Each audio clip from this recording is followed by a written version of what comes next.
You know, I am a holistic nurse, and something that I have been advocating and talking about, and I think a lot of people don't see the connection between your physical and mental health and your financial health. So a lot of Mhm. people say, well, I can't afford that. Oh, I have bills to pay. Oh, I gotta show up at my job. I can make that trip to see her, or I can't buy out that time or carve out that time.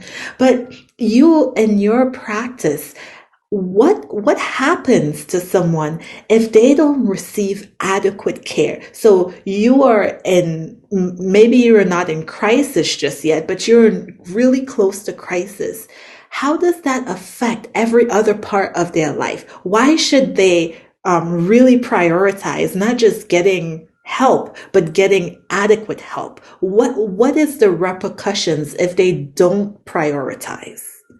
That's a really good point and a really good question. I believe firmly that mental health care is the foundation of all health. The reason I believe this is because I had my own experience with a mental health crisis where I experienced burnout that led to PTSD and severe anxiety.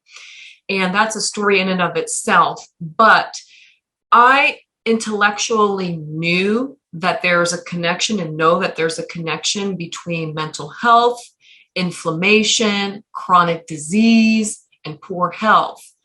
However, I wasn't practicing what I preach. I was telling my patients all of this and giving out these resources, but I wasn't taking care of myself like I should have been.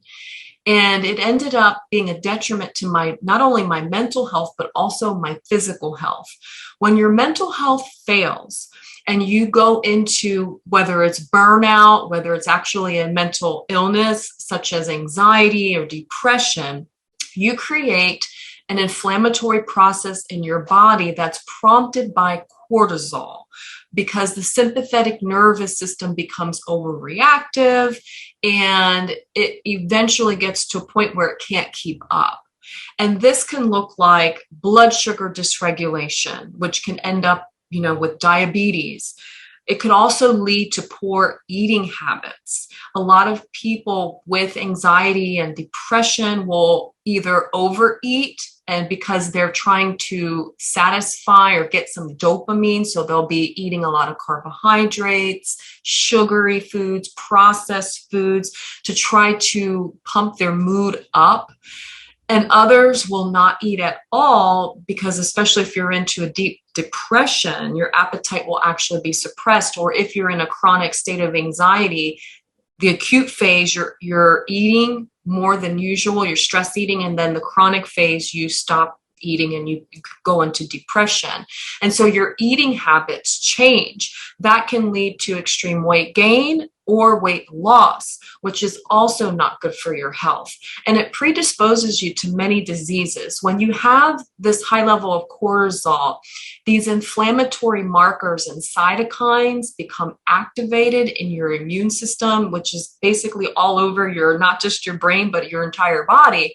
And so you can become susceptible to many diseases, such as fibromyalgia, which is very, very common with patients who have PTSD, trauma, and anxiety. And you can also have issues with your heart. Heart disease and depression are commonly linked together. And so there are all of these connections that we can make between mental health and physical health. Also, gut health. There's a gut brain connection, and it just goes on and on and on. And so when you're not taking care of your health, your mental health, everything else goes to the wayside. And this could take weeks, months, or years. And when a person doesn't put their mental health priorities first, it eventually will show. It'll eventually will come out and show in a way that your physical body then begins to, whether it's pain, whether it's vomiting, diarrhea, a lot of symptoms will start to show the manifestation of that poor mental health.